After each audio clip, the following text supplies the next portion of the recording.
Guys, this is Vandana Bisht and welcome to my channel maths अड्डा।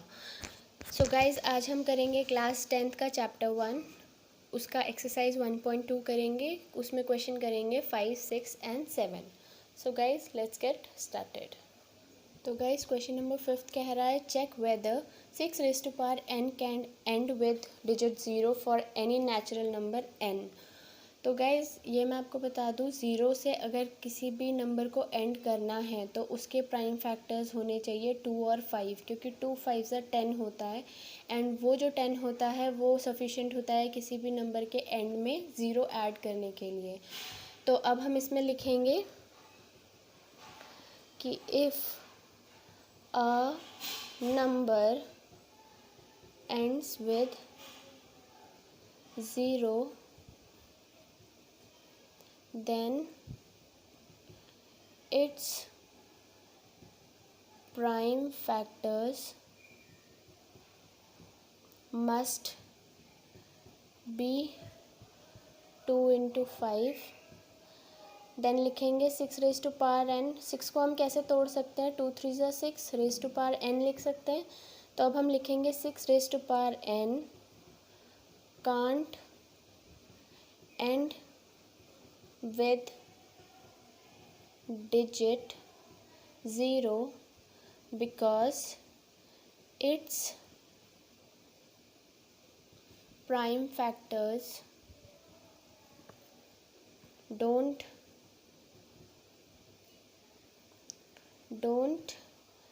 contain a pair of 2 into 5। तो guys, इतना ही आपको इस क्वेश्चन में लिखना अगर एग्ज़ाम में आएगा तो। अब हम देखते हैं क्वेश्चन नंबर 6। तो गाइज़, क्वेश्चन नंबर 6 जो है वो कह रहा है explain why this and this are composite numbers. ठीक है, तो सबसे पहले इन नंबर्स को लिख लेंगे। उससे भी पहले मैं आपको बता दूं कि प्राइम नंबर्स कौन से होते हैं और कॉम्पोजिट नंबर्स कौन से होते हैं। अगर मैं कहूँ कि ये आपके पास नंबर्स हैं, ठीक है, तो इसमें से प्राइम नंबर्स छांटिए और कॉम्पोजिट नंबर छांटिए। तो सबसे पहले 3 5 7 हमारे प्राइम नंबर्स हैं। क्यों है? क्योंकि इनके जो फैक्टर्स हैं वो है 1 और 3, इसका है 1 और 5, इसका है 1 एंड 7। ये वो नंबर्स हैं जिनके फैक्टर्स या तो वो खुद हैं, यानी 7 7 से डिवाइड हो जाएगा या 1 से हो जाएगा। ठीक है, तो इनके फैक्टर्स या तो वो खुद हैं या तो 1 है। Similar on the same point, अगर मैं कहूँ कि सॉरी 2 भी एक प्राइम नंबर है तो 2 को भी 1, 2। ठीक है, अब बाकी बचे 4 एंड 6 एंड 1। गाइज, 1 ना तो प्राइम होता है ना कॉम्पोजिट होता है। ठीक है, क्योंकि 1 एक 1 का ही फैक्टर होता है, तो ये सिंगल वाला पीस है, इसको आप कंसिडर मत करो कॉम्पोजिट में ना प्राइम में। ठीक है, तो 4 को अगर हम देखें तो 2 फैक्टर होता है, 4 होता है, 1 होता है। ठीक है, 6 में देखें तो 2 3 6 और 1।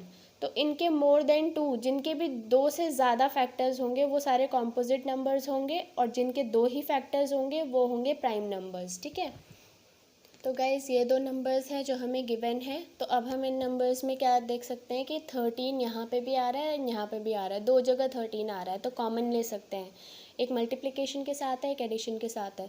तो अगर हम 13 कॉमन लेंगे तो हमारा आंसर क्या आएगा, 7 इंटू 11 इंटू 1 प्लस 1। ठीक है, और यहाँ पे जब 5 इधर भी आ रहा है एंड इधर भी 2 बार आ रहा है 5 इसी इक्वेशन में, तो अब हम क्या करेंगे, 5 कॉमन ले लेंगे। ठीक है, तो 5 जब हम कॉमन लेंगे तो नंबर के अंदर क्या बचेगा, इंटू 4 2 1 प्लस 1। ठीक है, तो अब आप देख सकते हैं इस नंबर का जो फैक्टर है वो 13 एक फैक्टर है। ठीक है, इसके अगर मैं फैक्टर्स लिखूं तो वो क्या क्या हो जाएंगे, 13 1 और ये नंबर खुद। ठीक है, और इसी तरीके से अगर मैं इसका फैक्टर लिखूँ तो 5 1 और ये नंबर खुद। तो यहाँ आप देख सकते हो कि जो फैक्टर्स हैं इन नंबर्स के, ठीक है, वो दो से ज़्यादा हैं। दो जब फैक्टर्स होते हैं तो प्राइम नंबर्स होते हैं, और जब दो से ज़्यादा फैक्टर्स होते हैं तो वो नंबर्स कॉम्पोजिट नंबर्स होते हैं। ठीक है, तो यहाँ आपने लास्ट में लिखना है numbers having more than 2 factors are composite numbers। बस इतना एक्सप्लेन करके आपने छोड़ देना है, इससे आगे आपने नहीं लिखना है। So this is all about this question. अब देखते हैं 7th question.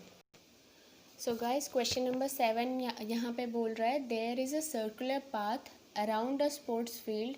Sonia takes 18 minutes to drive one round of the field, while Ravi takes 12 minutes for the same. Suppose they start at same point and same time and go in same direction. After how many minutes will they meet again at the starting point? कह रहा है रवि और सोनिया जो है एक circular field में drive कर रहे हैं, ठीक है, और सोनिया जो है 18 मिनट में एक राउंड कंप्लीट कर लेती है और रवि जो है 12 मिनट में एक राउंड कंप्लीट करता है। वो कह रहे हैं अगर दोनों सेम डायरेक्शन में सेम पॉइंट से स्टार्ट करें सेम टाइम पे, तो कितने मिनट्स बाद वो दोनों जो है एक ही स्टार्टिंग पॉइंट पे मिल जाएंगे या किसी भी पॉइंट पे मिल जाएंगे, ठीक है, सॉरी स्टार्टिंग पॉइंट पे मिलेंगे, ठीक है। तो सपोज स्टार्टिंग पॉइंट ये है एंड यहाँ से पूरा एक सोनिया जो है सोनिया 18 मिनट लगाती है और रवि जो है 12 मिनट लगाता है, ठीक है। तो अगर मैं मानूँ रवि का, तो उसने 12 मिनट पहले राउंड में लगाए, first round, second round, third round, fourth round मान लेते हैं, ठीक है। 12 मिनट उसने पहले राउंड में लगाए, दूसरे राउंड में उसने 24 मिनट लगाए, क्योंकि 12 मिनट तो पहले राउंड में हो गए और दूसरे राउंड में आते आते उसको टोटल 24 मिनट हो जाएंगे, एंड थर्ड राउंड में 36 मिनट, ठीक है, एंड फोर्थ राउंड में हो जाएगा 58 मिनट्स, ठीक है। तो इस तरीके से हम देखेंगे। और इसी तरीके से सोनिया जो है 18 मिनट ले रही है पहले, उसके बाद सोनिया लेगी 36 मिनट्स में, यानी टोटल 36 मिनट्स में वो स्टार्टिंग पॉइंट पे पहुंच जाएगी। तो आप देख सकते हैं 36 मिनट पे रवि ने 3 राउंड कंप्लीट कर लिया और 36 मिनट पे ही सोनिया ने सेकेंड राउंड कंप्लीट किया है। तो यानी 36 मिनट वो टाइम है जहाँ पे वो दोनों स्टार्टिंग पॉइंट पे होंगे।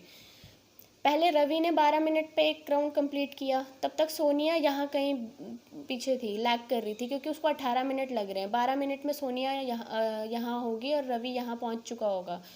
इस तरीके से रवि जब सेकेंड राउंड लगा रहा था तो 24 मिनट, तीसरे राउंड पे वो 36 मिनट्स जब हो रहे थे टाइमर में, तब वो तीसरा राउंड यहाँ लगा रहा था।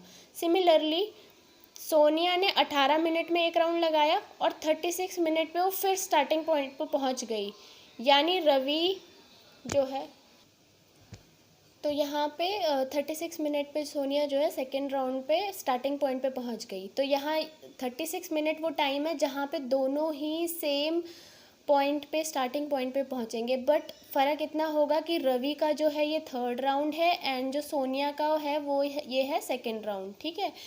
अब इसको हम कैसे करेंगे, इसमें HCF लेंगे या LCM लेंगे, वो कैसे पता चलेगा।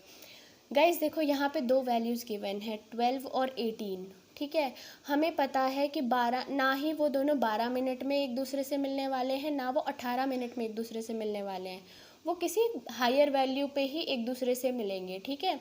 जो कि 36 हमें यहाँ पे समझ आ रहा है कि 36 मिनट्स पे वो मिल जाएंगे। तो गाइस जब भी छोटी वैल्यू दी हो और हायर वैल्यू बड़ी वैल्यू पूछी हो, तो हमेशा याद रखो कि LCM फाइंड आउट करेंगे। बट अगर पूछा होता कि 12 है और 18 वैल्यू है और कोई छोटी वैल्यू पूछी होती कि इनको सॉल्व करके सपोज 5 या 10 आ रहा है, तो वहाँ पे HCF लेते, ठीक है। तो जब भी छोटी वैल्यू पूछे तो HCF लेना है, एंड जब भी बड़ी वैल्यू पूछे तो फिर LCM लेना है। आप मेरी प्रीवियस वीडियोस को रेफ़र कर सकते हैं, मैंने उसमें अच्छे से एक्सप्लेन किया है कि आपको HCF कब लेना चाहिए एंड LCM कब लेना चाहिए, ठीक है। तो अब हम देखेंगे यहाँ पे इसको लिखेंगे कैसे। तो हम सिंपली लिखेंगे LCM ऑफ 12 एंड 18। तो 12 का हम सबसे पहले LCM ले लेंगे 2623331, ठीक है। उसके बाद 18 का ले लेंगे 2933331।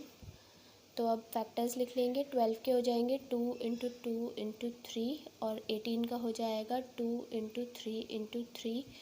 तो 2 इंटू 3 और इसका हो जाएगा 2 इंटू 3 तो गाइज़ हमें पता है कि एलसीएम जब भी होता है तो हमें बड़ी पावर लेनी होती है, तो 2 इंटू 3 तो हमारा एलसीएम आ जाएगा सॉल्व करके 36 मिनट्स।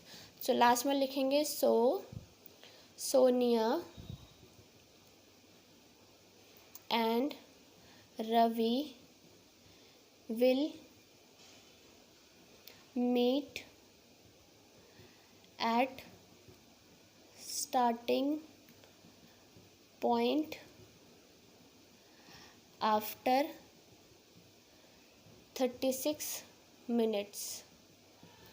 तो गाइज़ ये इतना ही आपको एक्सप्लेन करना है इस क्वेश्चन में। This is all about this video and questions. Hope you liked, enjoyed and learned a lot from this video. If you liked my video, then do like, share and comment to my channel and please subscribe करना मत भूलना। And अगर आपको कोई भी topic समझना है maths का तो आप कमेंट कर सकते हैं, मैं कोशिश करूँगी कि अपनी अपकमिंग वीडियोज़ में उसको कवर करूँ। Thanks for watching, bye bye.